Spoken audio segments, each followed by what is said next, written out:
Centaur, your kind of company.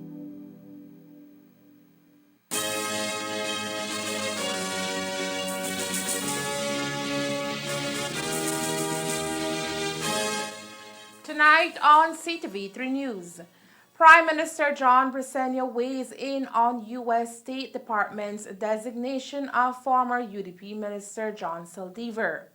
He says the move sends a strong message to government leaders. International mediator to assist in negotiations between BSI, ASR, and the BSAFA is named. But the back and forth between the stakeholders persist. And Belize receives a $2 million donation from Maccabi for hurricane relief. These are some of the stories we have for you tonight in our newscast for Wednesday, November 16th, 2022.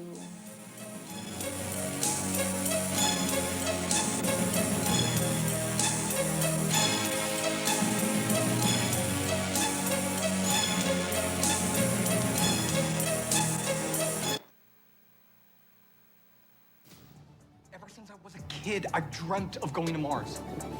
You can keep my dream alive. Come with me. You cannot, under any circumstances, leave my room, okay? Only for 35 days.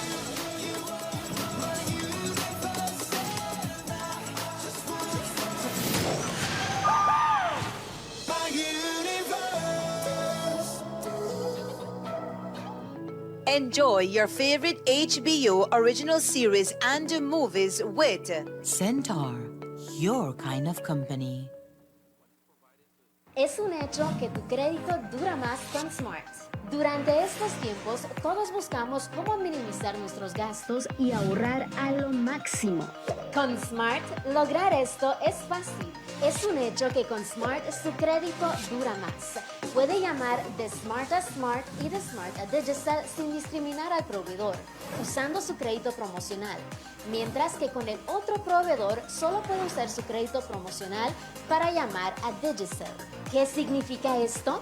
Su crédito promocional, ya que viene gratis al hacer sus recargas en temporadas de Double Ups, le otorga llamadas gratis a cualquier número nacional. Sigue con Smart y ahorra más dólares. I met Alex on the plane. When I woke up in the morning, he was so alive. I think they know you're lying. Enjoy your favorite HBO original series and movies with Centaur, your kind of company. Get her off that stage.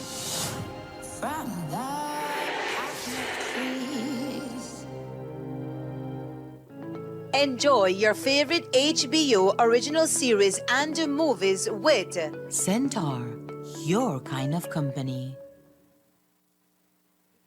Tonight we're really late. That was so much fun since this pandemic forced us on lockdown and like my online classes have been so stressed Oh my out. gosh. And I bet you're glad that you finally get out. Yes, that's true. And that girl, you may let loose.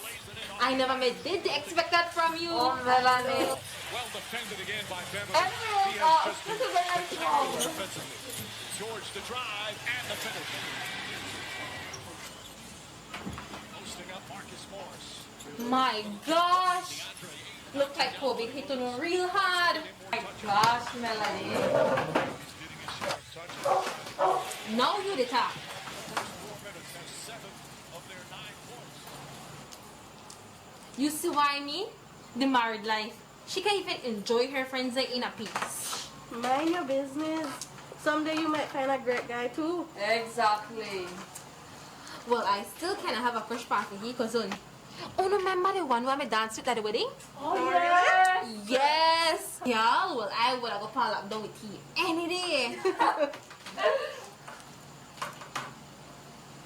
Anyways, when we don't cause enough trouble for one night, make her walk on her out. Alright.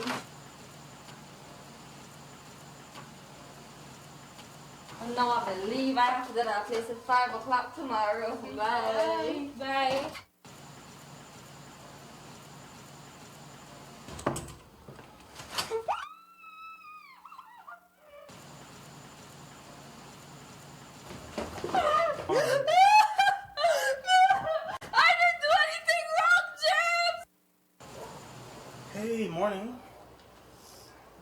Morning.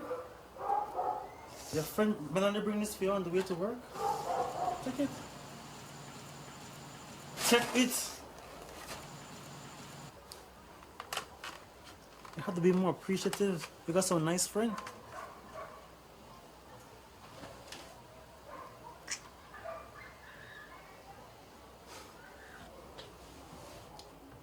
And remember, nothing never happened last night, right?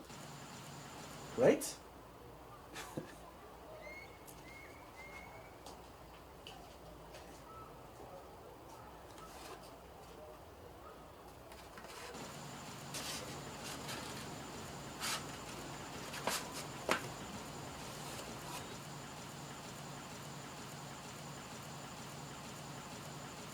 I love you, Jack.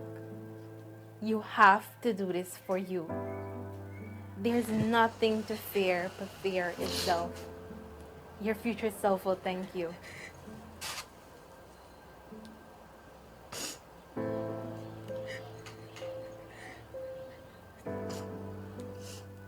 No. I need help. During the COVID-19 pandemic, women and girls were at the highest risk of suffering domestic violence. Domestic violence involves violence between any member of the same household. It can happen to females or males, young or old. However, the evidence has shown that women and girls face the greatest risk. That risk has heightened due to the impacts of the pandemic, including job losses, mounting stress, and restrictions to movement and recreation. We can all help to combat violence against women and girls during the COVID-19 pandemic. Just like Melanie did, you can reach out to someone who is struggling and help them to find a way out. It is never easy, but together we can fight this. Belize will not be safe until its women are safe. Secure Belize.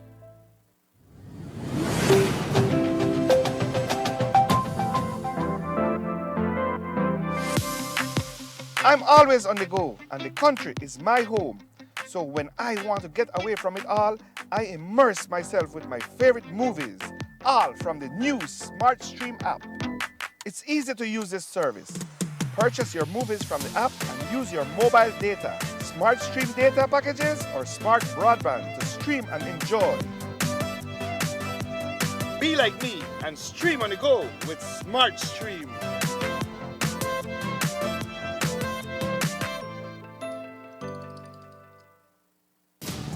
Ever since I was a kid, I've dreamt of going to Mars. You can keep my dream alive. Come with me. You cannot, under any circumstances, leave my room, okay? Only for 35 days.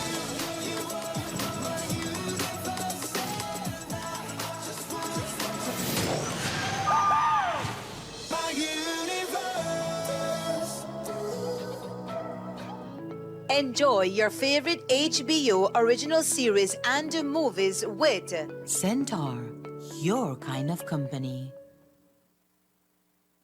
I met Alex on the plane. When I woke up in the morning, he was so alive. I think they know you're lying. Enjoy your favorite HBO original series and movies with Centaur, your kind of company. Get her off that stage.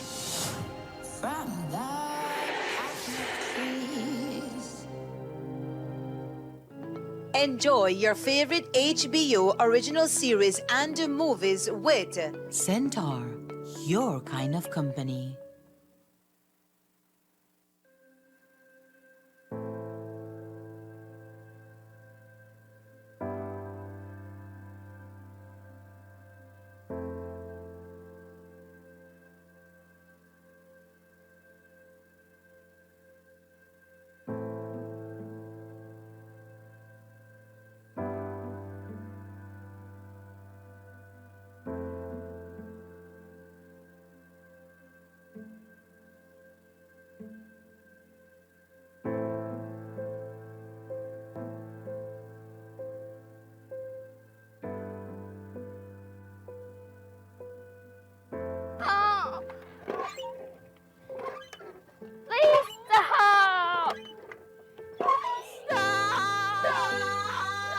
Jackie,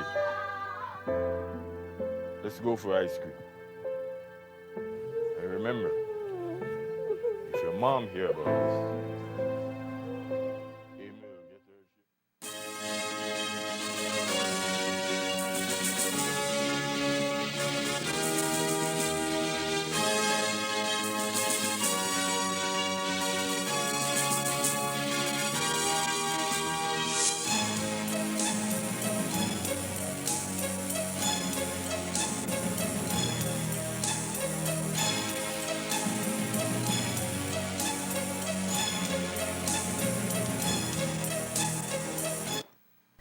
Good evening with your news, also simulcast on Fiesta FM 106.7. I am Joanna Rodriguez.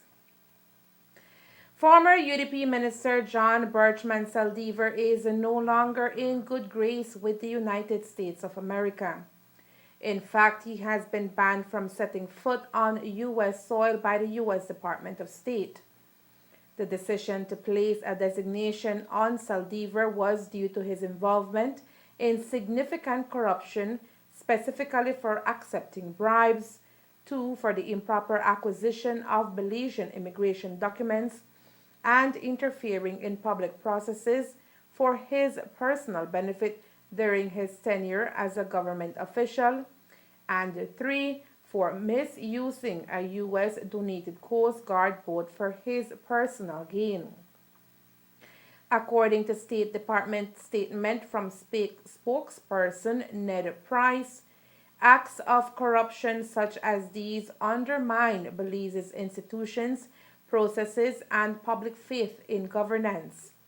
He also states that the accusations are based on credible information provided to the department, and the phrase encompasses the nature of the corrupt acts and potential impact on Washington's interest. The designation was issued under Section 7031 of the U.S. Constitution, which makes Saldivar ineligible for a visa to enter the United States for an indefinite period, and it also applies to Saldivar's immediate family, meaning his wife and 3 children, including a minor. There is no doubt that the accusations made by the U.S. State Department are very serious, and with it, Belize now joins the small list of countries with persons designated under the U.S. Department of State, Foreign Operations, and Related Programs Appropriations Act 2022. For Prime Minister John Bresenio, who was informed about the possible designation of Saldivar last Monday, the message being sent by the U.S. to those in government is a strong one. Last week on Cabinet, once I did not mention a name, I said this is going to happen. And I said to everybody this, and I want you all to look at this and what's going on, and to be careful because they're looking at us. And that governments, not only people, but or citizens, but even other governments are not going to tolerate this kind of behavior whilst you're in government. Now, as I said earlier, I do not rejoice what is happening to Mr. Saldivar, and especially to his family, that quite likely they were not in any way involved in any of the allegations that were made against him. But it is something certainly for my cabinet, for us to be able to look at that and to see what consequences can be if we do not do what is right. The U.S. Secretary of State is accusing Saldivar of significant corruption because he has credible information. Would that information be shared with the government of Belize so that we can pursue any criminal action against Saldivar here? Well, I don't know if they were shared with us. In many instances, the U.S. government would refuse to share because one of the things they try to do is to protect the people that give them the information. But certainly, if we can get any information, we would certainly want to take a look at it. Despite the fact that the most powerful country in the world is making the strong accusations against Saldivar, he was quick to defend his integrity by posting on Facebook yesterday that the actions of the United States Department of State is completely out of the field, baseless, and malicious. But those are words that we have heard before, says PM Briceño. He has been saying this for a number of years whenever anything is brought up to him that he's innocent. And every time things come out to show that there's not much credibility in what he is saying. But I guess like anybody, he has to put some kind of defense. You have to say something. But time will tell. Time will tell. And certainly at this time, the United States government has made a decision by revoking his visa and that of his family. The designation does not result in the imposition of any financial sanctions per the embassy. As for whether his actions specifically harmed or violated American or Belizean interest, the embassy maintains that corruption inflicts substantial costs upon a country's economy, society, and security. Corruption stunts much needed foreign investment and foreign assistance, facilitates organized crime, drives migration, and undermines rule of law and citizens' faith in their government. Corruption in a foreign country directly impacts U.S. national security, economic and foreign policy interests, and those of our partner nations. Corruption undermines democracy and good governance. And as he spends his first day under the shadow of the United States designating him as engaging in significant corruption during his time in office, John Saldivar believes he has hit on the source of his current problems. In a lengthy social media post, Saldivar details a conversation he had with Prime Minister Dean Barrow, who informed him that an unidentified car dealer who claimed to be in his inner circle had allegedly made fantastic claims of Saldivar's involvement in corruption, including collecting bags of money weekly. Saldivar denied the claim relayed by the embassy to Barrow, and that was that. Except Saldivar now says it apparently wasn't, and that his big lie came back to haunt him. Saldivar maintained that he oversaw no corrupt activity at the Immigration Department while it was under his portfolio. And while Saldivar maintains the U.S. State Department doesn't have the evidence it says it does, and what it does have is based on a prosperous lie, he reluctantly acknowledges that they may not have to present any evidence and says that we must assume there is no secret motive to interfere in our politics. But if Washington or his native Belmopan expects him to walk away, he says they have another thing coming, citing the saga of John Zabani over allegations of drug trafficking connections. He points out that in a few weeks he will be challenging to become Belmopan UDP standard bearer, and that his opponents are betting he will walk away rather than fight. But he insists that he will fight and that the capital's voters know who he is. Saldivar notably does not address the allegations about his use of the Coast Guard boat for personal trips, which formed the second plank of the information that led to his designation. And keeping with the issue, yesterday the leader of the opposition issued a statement on the issue saying, and we quote, "We treat very seriously the allegations of corruption being made by the U.S. State Department against former Minister John Saldivar. Notwithstanding our zero tolerance of corruption by public officials, we must be guided by the fundamental principles of due process, and in the Belize judicial system, all are innocent until proven guilty. The opposition will take steps to gather all the facts presented by the U.S. State Department and the accused as we determine the way forward to implement our anti-corruption policy in a fair and just manner, demonstrating to the nation we have zero tolerance for corruption." Today, BSR invited the media over to the factory for a tour. The aim was for us to take a look at some of its recent investments, especially at the factory as the start of the crop season gets closer. We will have that story for you later on in the newscast, But first, to the questions fielded to the company's financial director, Sean Chavarria, in regard to comments made yesterday by the Belize Sugarcane Farmers Association. So far, both parties have been unable to come to the table to further negotiations on a new commercial agreement, since they are to establish an international mediator to assist in the process as suggested by government. Both the BSCFA and BSI-ASR are now engaged in a game of finger-pointing as they accuse each other of holding back the process of selecting a mediator.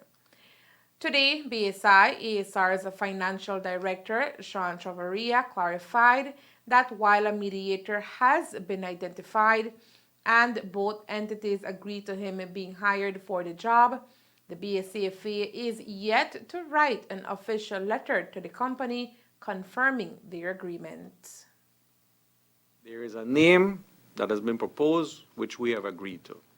And the second fact is that we have written to the BSCFA to indicate our agreement with this mediator, right? And we are waiting on the BSCFA to respond whether they are agreed to that mediator. We could have started already, but we're waiting on the BSCFA to indicate whether there is an agreement there. Have you given them like a deadline?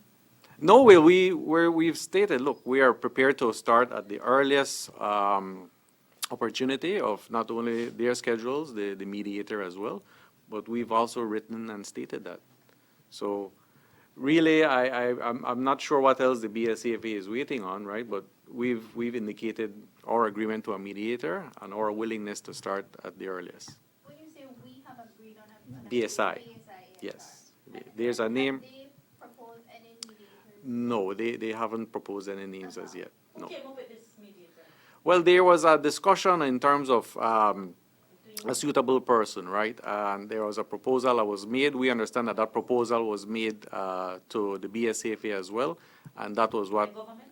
Yes, there was intervention from government to try to see if we can get ahead of that, so that we don't spend weeks trying to agree a mediator. There was one person that was suggested, and it was suitable to us and agreeable, and we agreed to it, and so that's what we're waiting on.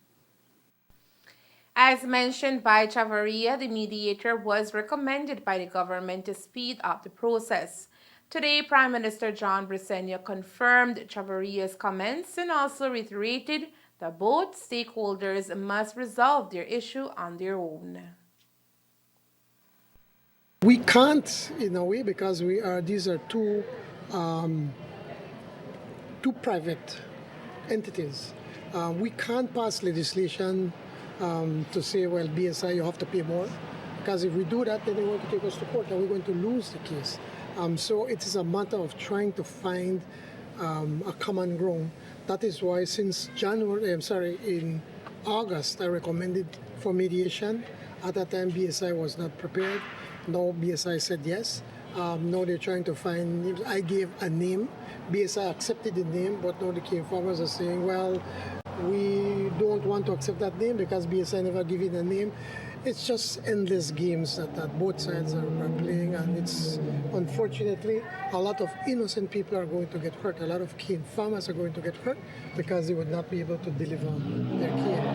And the truth is that this is probably the highest prices we've had in a long time. Part of it is that the world market has to do with it, but also it's now we're sending a lot more sugars into CARICOM through the direct consumption sugars, the DCS, and that has a higher price, and so we're starting to benefit from those investments that BSI has done, and we hope that more of those investments can be made so that our farmers can get even a better price. One point of contention that is blocking the negotiations is the request for financial reports made by BSCFA. Yesterday, the association's CEO, Oscar Alonso, alluded that when it comes to financial documents, BSI-ASR only provides 3 pages to them, and they need more than that.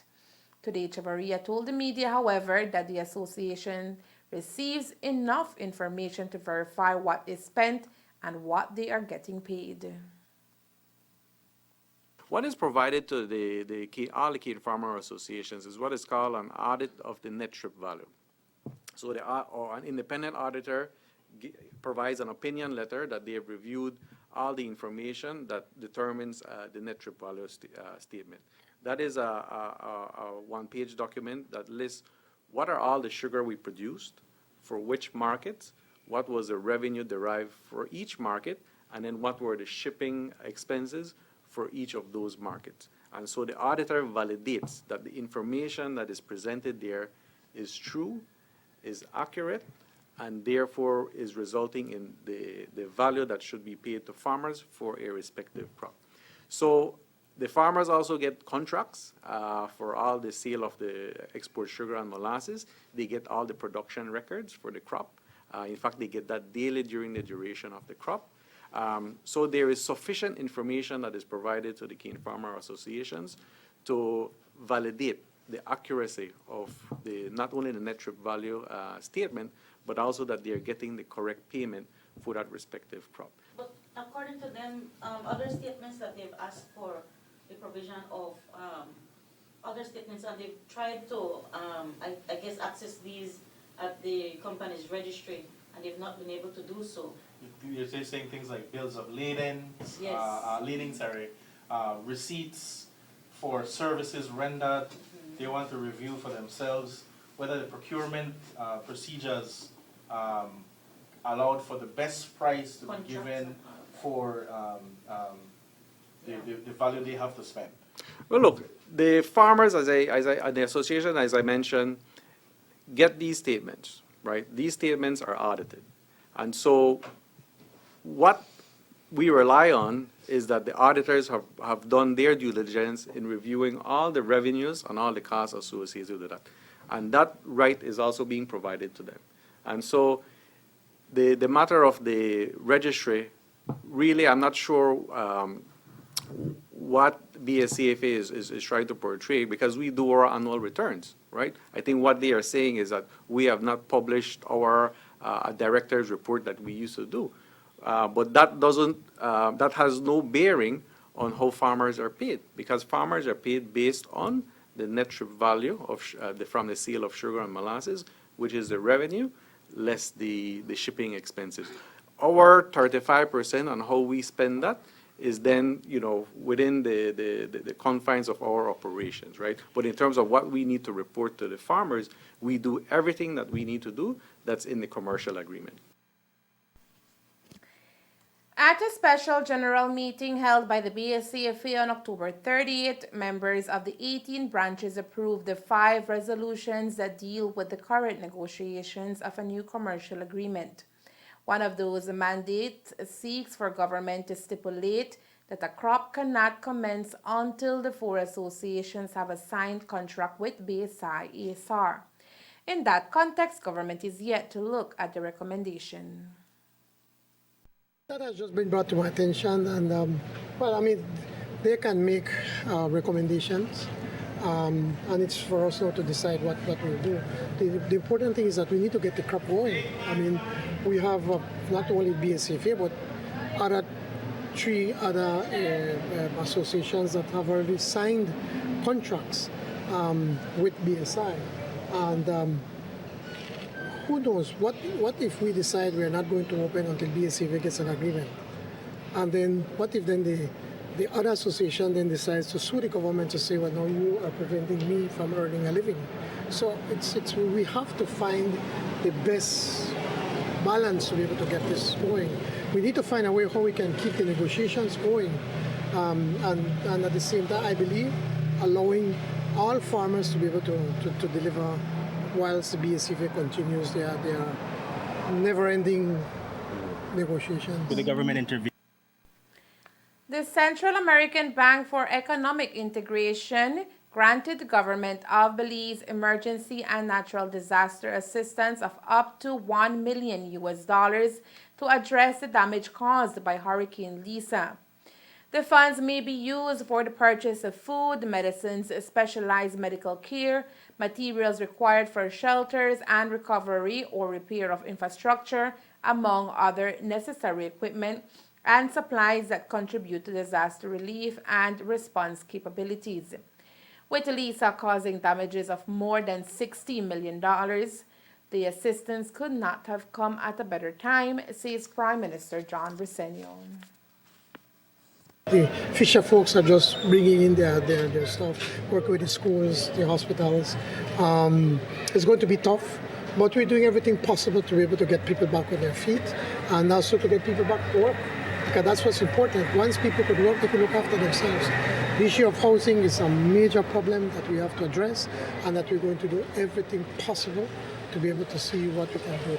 Was there any follow-up on the Caribbean Regional Insurance? Was it triggered? Yeah, but that for us, I think that's a joke, because they're still saying that we do not qualify. Right. We have paid millions of dollars over the years for this insurance, and the financial secretary was saying, we've collected so far $300,000. So it's something that we may have to take a harder look at and decide whether we want to remain in that insurance scheme.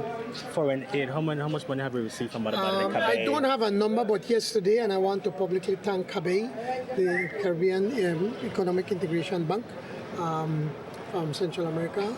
They donated $2 million yesterday, so I want to put a record my appreciation on behalf of the Belizean people for that donation.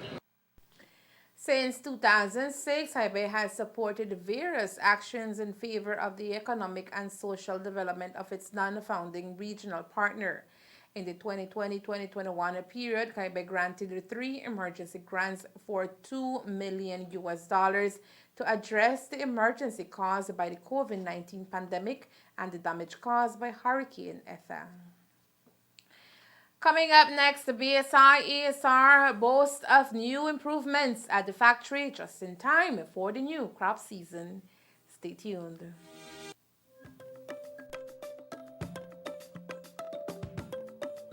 What is Amnesty 2022? An opportunity for undocumented immigrants living in Belize. Belize wants to help you to live freely and continue contributing to those communities you and your family now call home by offering a pathway to permanent residency. Why should you apply? In doing so, you remove barriers and reduce the difficulties faced living as an undocumented immigrant. Applying is easy. Go online to www.immigration.gov.bz for more information. Find out if you qualify, how to apply, what documents you need, and how to book your appointment.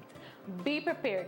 The registration period will be from the 2nd of August to the 30th of November 2022. Belize Amnesty 2022. Let's continue to build Belize together.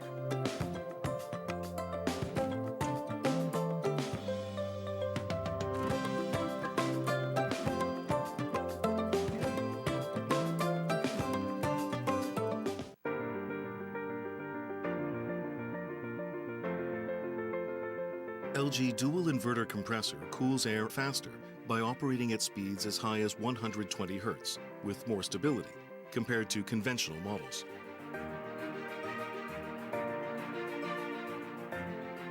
It also saves up to 70% more energy by operating at speeds as low as 10 Hz with more stability.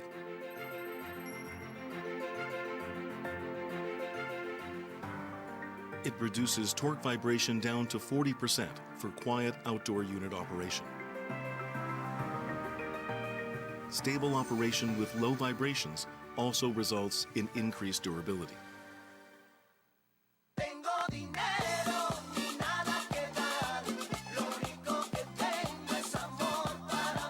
¿Quieres dinero rápido por tus prendas de oro? Entonces aprovecha de los grandes préstamos y empeños de oro en Monica's Pawn Shop. Nuestra baja tasa garantizada de solo el 10% en todas las joyas de empeño. Eso no es todo. También empeñamos televisores, compramos chatarra de oro y puede empeñar su vehículo y aún continuar conduciéndolo. Visite Monica's Pawn Shop en nuestra ubicación en Ciudad Belice, número 128 Cemetery Road, en Ciudad Belmopan, en el número 5 Garden Plaza y en el municipio de Orange Walk, en número 2 Belize Corozal Road. Llámenos al 207-0970 y obtenga más dinero por sus joyas de oro. Earlier this year, Belize and Haiti signed an agreement to allow nationals of the French-speaking nation to come to Belize without a visa, provided they meet all other requirements and apply for a visa to stay for at least 6 months.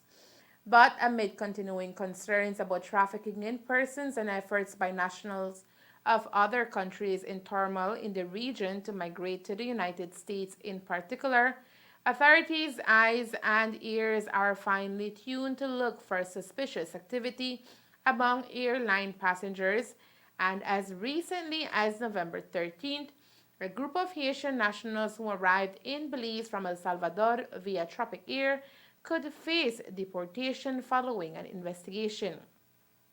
So where does that put the policy already in place? There could be a shift, says PM Bresenio. We have not really changed it, but we are also taking a hard look at it because in many instances they are coming not to come and visit Belize but trying to get to the United States, trying to go to other countries. And so what we're doing, we're being a bit more vigilant and ask for more information to ensure that if they come, they have enough finance if they have the finance to be able to stay during their length of time, the hotel, etc. They are part of CARICOM, so obviously CARICOM nationals are not required to apply for a visa. Is that putting the government in a quandary, though? We've seen Copa Airlines send a liar letter to the Director of Immigration saying, where's the evidence or the law to back up what you're doing? Is there any clear policy? And do you have any trends of Haitian nationals coming to actually seek asylum here? So how do you make a blanket decision to require that the Director of Immigration have to approve boarding for Haitian nationals? Well, we have to do something, and it's better that we are on the conservative than to create other problems, because when you have them coming in and then they go into the United States, and the United States will hold us responsible, saying that you are becoming a conduit for human trafficking.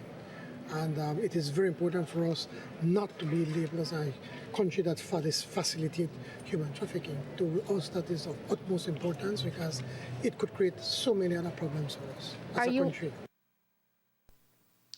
With the United States placing a close eye on human trafficking, government is also looking at the arrival of Cubans to Belize.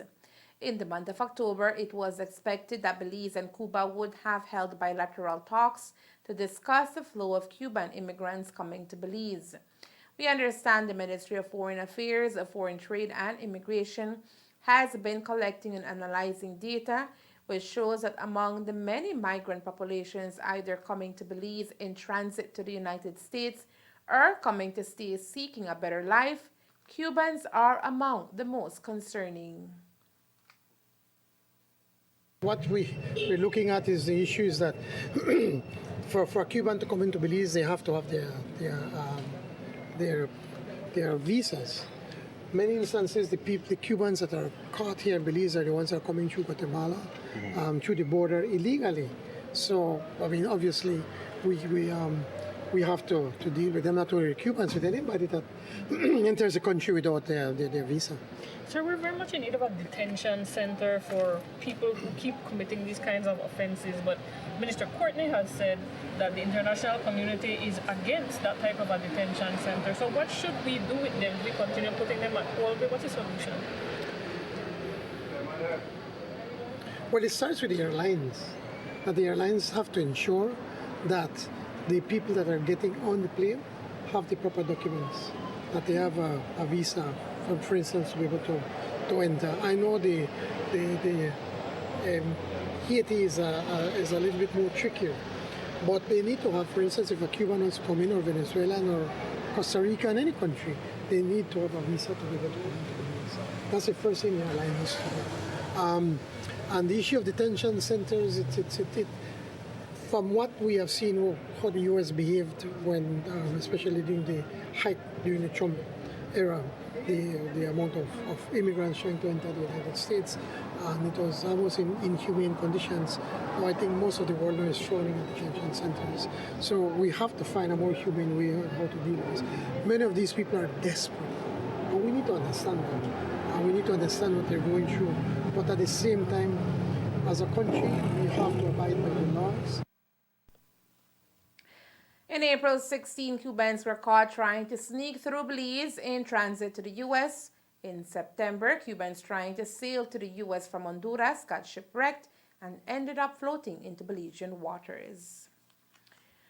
While GOB is looking at the arrival of Haitians and Cubans to Belize, its amnesty program, which seeks to legalize the status of thousands of undocumented migrants who have made Belize their home. Under the program, an estimated 40,000 to 60,000 persons are in line to see their status regularized, but the movement of applicants has been slow. We've seen that it was slow, people coming in slowly.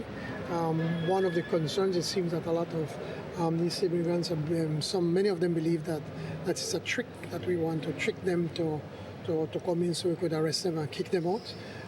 So we're trying to do, we're having now, they're even going into the villages, actually trying to go to the villages and meet people and say, listen, this is something we want you to be able to legalize your status, come in, bring your documents. So it's been slow. But to be clear, if they don't come in, what happens with those people at the end of the amnesty? Is it that they will be kicked out then?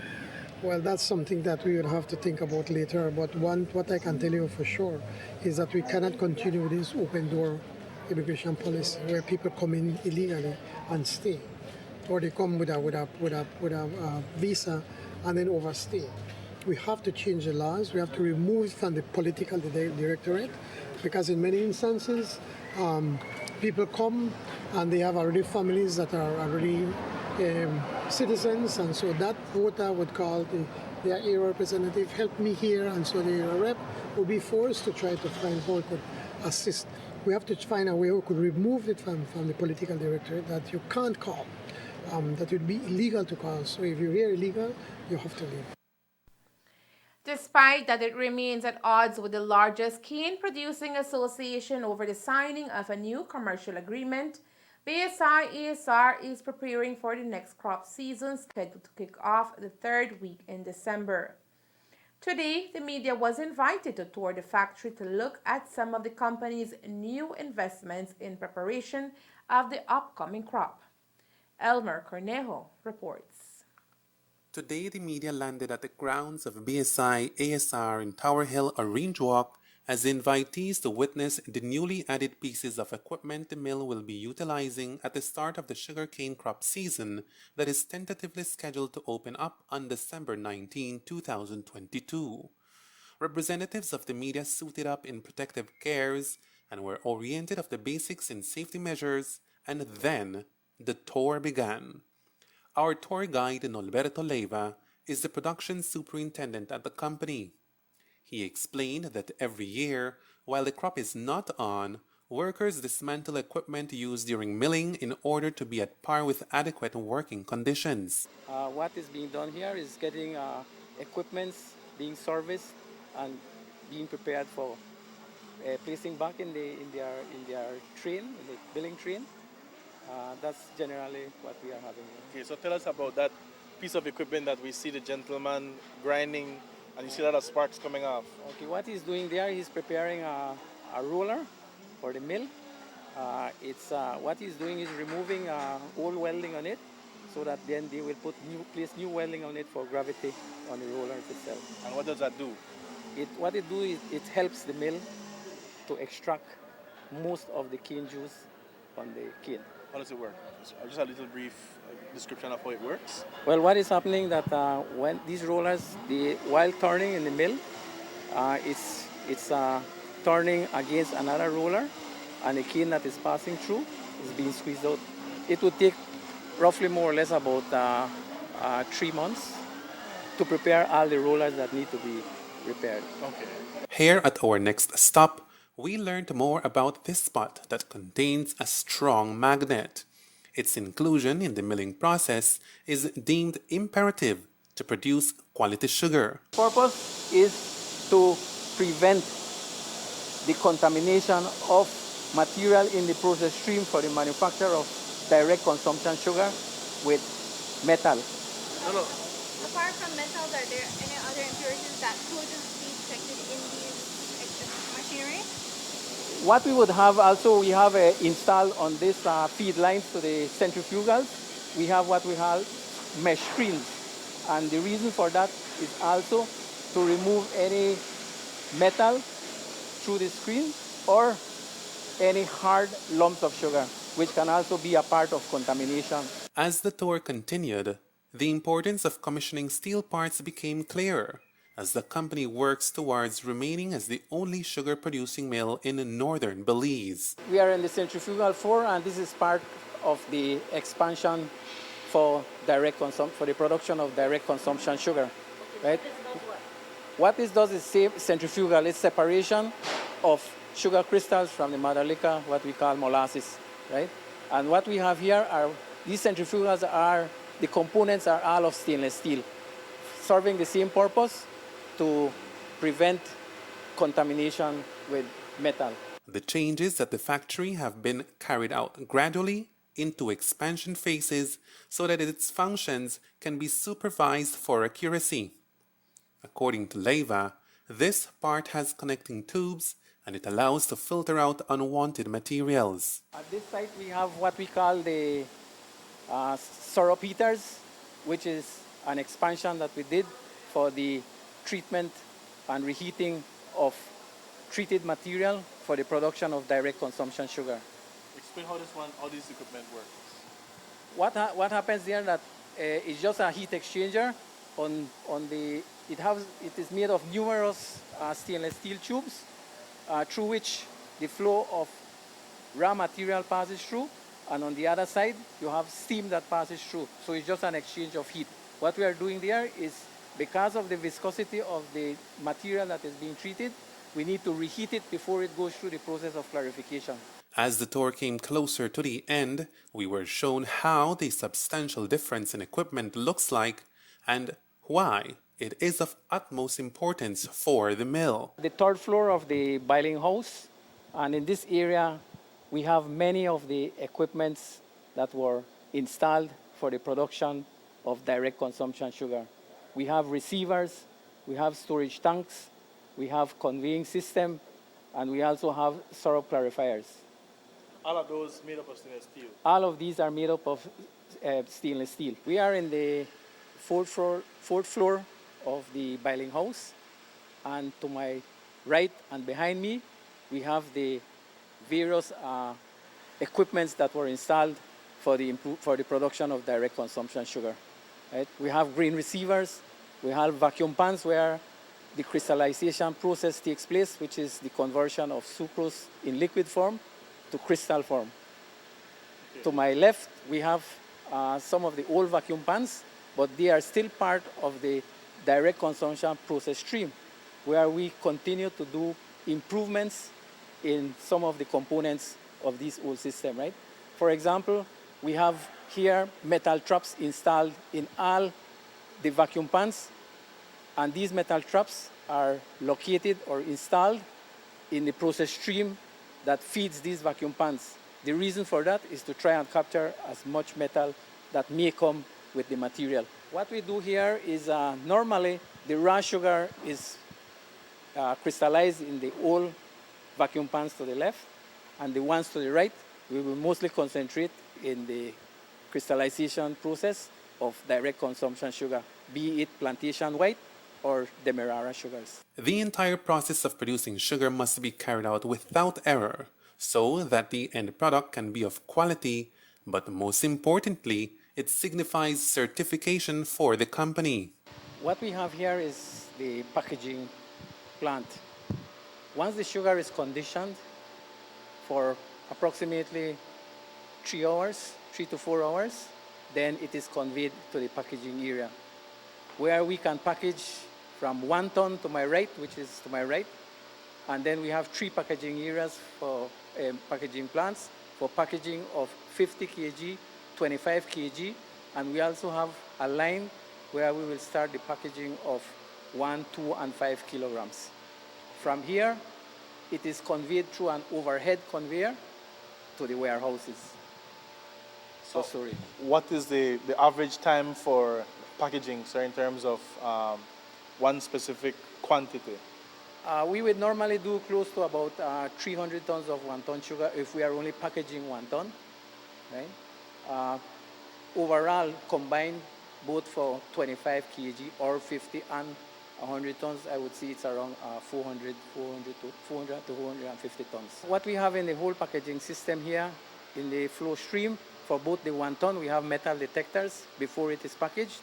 And for the 25, 50 kg, we also have inline metal detectors to ensure that they are not contaminated with any metal. We're standing right now in a 20,000 metric tons warehouse, and these are all 1 ton bags that we have here. And most the destinations that we have, particularly for this sugar, is going to Europe.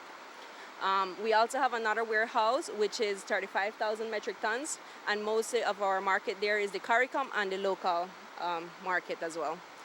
Here at BSI, we always strive to be successful. So efficiency is one of the most important things for us. Just this past fiscal year, we managed to export 2,400 2,400 containers to different destinations. And this is all including to Europe and the CARICOM. This means two times more than previous years. We have a little bit more of how we do our loading process. We usually ship out about 100 containers per week, and we're always looking at ways to be more efficient. Okay, so what type of sugars are in these bags? This one is what we call the standard Demerara, and this is for our Europe market. Okay, and what is Demerara? What is the exactly kind of quality is Demerara sugar? It is usually what is called what we know here as the brown sugar, but it has other specs, which is the particle size and also the moisture content in it. Okay, tell us about the safety and anti-contamination features that make up part of this warehouse. Well, we have a high sanitation protocol inside the warehouse, right? The safety aspect, as of today, we have 112 days without an accident. So we're always striving to be very safe and to practice the best. And for quality, what we do is that we have the pest control involved and very high quality standards from the process all the way till it's exported. As for this sugar, it is now ready for loading, and its final destination is Europe. Elmer Cornejo, Ctv3 News. The Minister of Health and Wellness today met with members of the Nurses Association of Belize. According to Minister Kevin Bernard, his intention was never to delay the meeting, but timing and agenda became difficult bridges to cross. With that over now, today many topics were discussed, including administrative matters and packages to keep nurses working in Belize.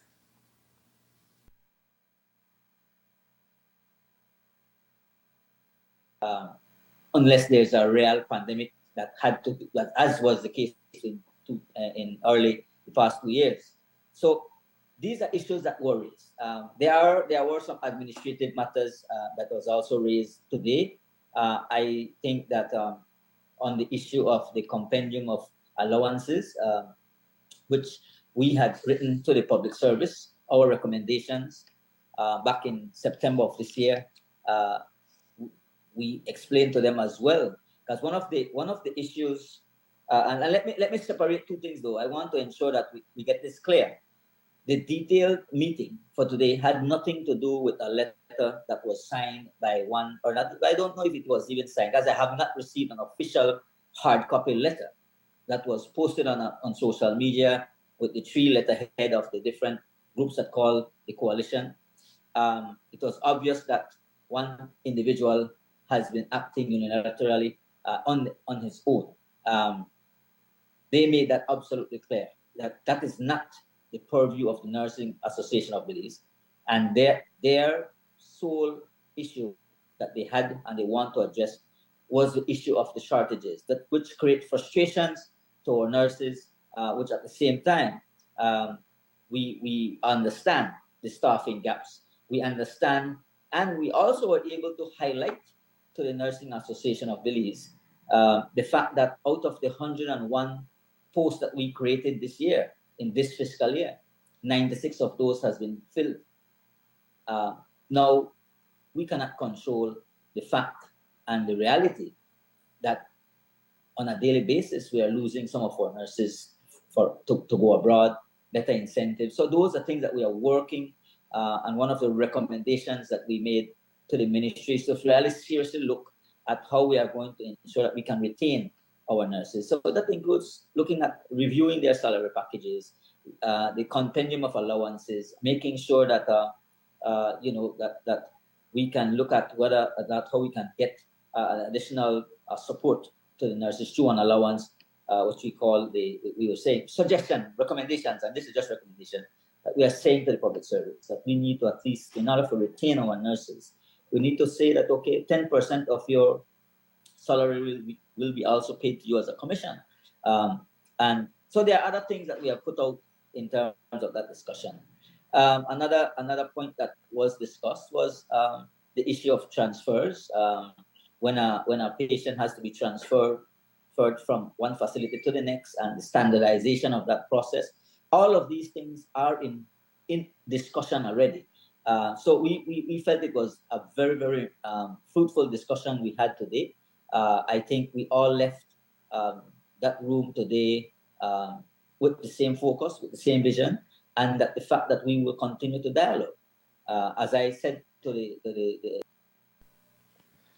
nurses are content with the series of undertakings after today's meeting, says Minister Bernard, especially as it relates to making medication available. That is because inventory review of medication will become available for all centers across the country. And you see, a lot of things, Dale and media, a lot of things that we hear out there sometimes not necessarily what is the reality.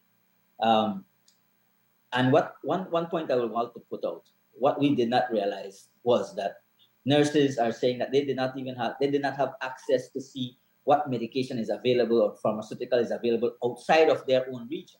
We immediately made an amendment to that, instructed the IT unit to ensure that nurses and doctors have access to the inventory listing, because I will give you a simple example. Recently, somebody went to the Northern Regional Hospital. Medication was prescribed. Northern Regional Hospital may not have had it available at that moment, but Corozal Community Hospital had thousands of that same medication. And so because they are unable to see what others have across the country, they're unable to communicate. So that is where I'm saying that we need to improve the communications between the units, the pharmacies across the regions, and of course, along with that, the fact that nurses and doctors have to have that detailed access of inventory view, where you can know what is available in country. And so when we were able to explain, and I mean, we were going through lists of medication, for example, that they were pointing out, just to know that these things are in country. According to Minister of Health and Wellness, he will be going to Cabinet so he collectively gets government's approval for suppliers to have a 3-month lead time to be able to source and deliver pharmaceuticals and medical supplies to health centers. This would mean the ministry will have greater productivity in procuring, securing, and providing medication on behalf of Belizeans. Chief Executive Officer for the Ministry of Economic Development, Dr. Osmond Martinez, signed a Memorandum of Understanding today with the Director for the Belize Bureau of Standards, Jose Trejo, to incorporate quality standards for 8 commodities, starting with honey. Witnessing on the MED's behalf was Program Manager for Resilient Rural Belize, Dr. Geraldo Flowers, and on behalf of the BBS was its Standards Officer, Mr. Lloyd Oriano. The government of Belize, with financing from the International Fund for Agricultural Development, IFAD, and the Green Climate Fund, GCF, has embarked on a 6-year program, Resilient Rural Belize, RRB, which aims to minimize the impacts of climatic and economic events on smallholder farmers while supporting sustainable market access for their produce. The RRB has 2 main components. 1, climate resilient value chain development to introduce strengthened smallholder participation in selected value chains through the promotion of climate resilient production methods, product diversification, and related innovations. And 2, climate-resilient rural infrastructure and assets development to support climate-resilient productivity and improved market access through rehabilitation and provision of enhanced road access, drainage, and irrigation infrastructure in priority areas. The purpose of this Memorandum of Understanding today is to set forth the terms and conditions, scope of work, and responsibilities of the parties to work together in developing the quality standards and metrology for one of RRB's 8 commodities, being honey.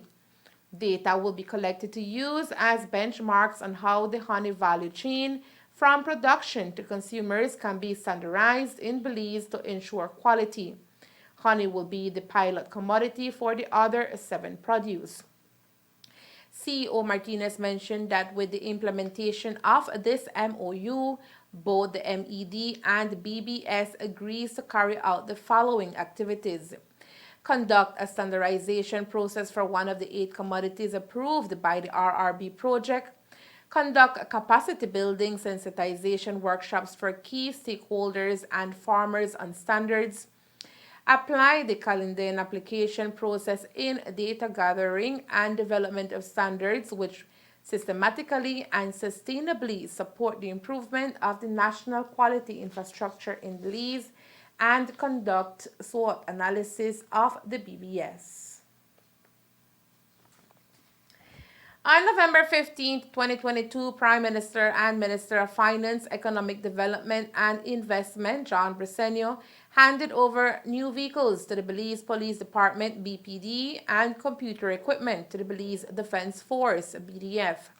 The government of Belize noted that the items were procured under the Belize Integral Society Program, BISP, a $60 million project funded by the Central American Bank for Economic Integration, which is intended to strengthen the capacity of the BPD and BDF, thereby enabling officers to provide increased security for citizens. Commissioner of Police Chester Williams received the 3 2023 Toyota Hilux pickup trucks on behalf of the BPD. These vehicles will be utilized as patrol vehicles and are a part of a fleet of 6 vehicles valued at $491,474, a statement from the government said.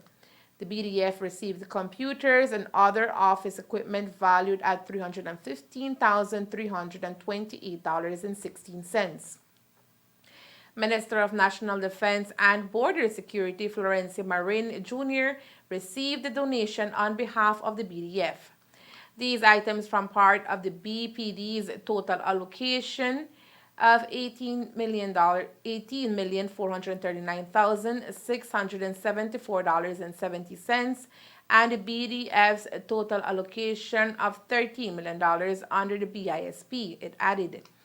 In addition to the donation, the BPD and BDF will benefit from investments in much-needed infrastructure in Belize, Cayo, Corozal, and Toledo districts, with the first commencing at the Price Barracks in Ladyville.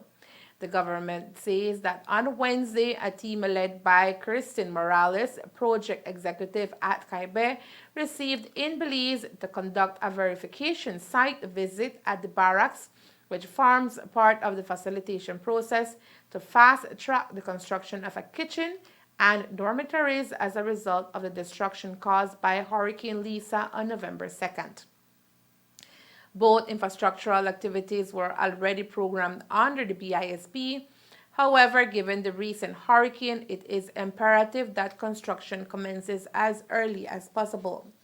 Prime Minister Briceño was joined by Christopher Coy, Minister of State in the Ministry of Finance, Economic Development and Investment, Narda Garcia, CEO in the Office of the Prime Minister and Ministry of Investment, Dr. Osmond Martinez, CEO in the Ministry of Economic Development, retired Brigadier General Dario Tapia, CEO in the Ministry of National Defense and Border Security, Brigadier General Azariel Loria, Commander of the BDF, Elvis Rakenia, Project Coordinator for the BISP. And that's the news. We invite you to join us for another newscast on Thursday, November 17th here on Ctv3 and Fiesta FM 106.7. Remember that to read a text version of the news, you can visit our website at ctv3belizenews.com. You can also log on to our Facebook page for current stories at facebook.com/ctv3belize news or our YouTube channel at ctv3 news bz. Remember to wash your hands and remain safe. From all of us here at Ctv3 News, thank you for watching and listening. Good night.